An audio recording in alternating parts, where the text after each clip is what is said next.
सवाल किया भाई इनकी बात क्या है। दूसरे खड़े लोग उन्होंने कहा कि सब 3-4 दुकानदारों से पूछा भाई इनकी बात क्या है,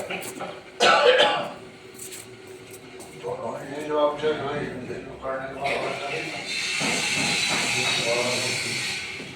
इस्लाम ने बताया जवाब ये कहता है वो नहीं देता सरकार में कोई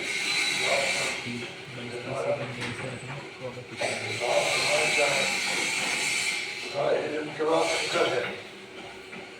इनके बाद क्या है फिक्र, फिक्र के बाद फिर अमल शुरू होता है। और आदमी ये हासिल करने के बाद फिक्र करेगा मुझे करना क्या है, कोई कुछ सोचता है कोई कुछ सोचता है, तो मौलाना फरमाया कि भाई इनके बाद फिक्र है और फिक्र के बाद फिर अमल शुरू हो। जवाब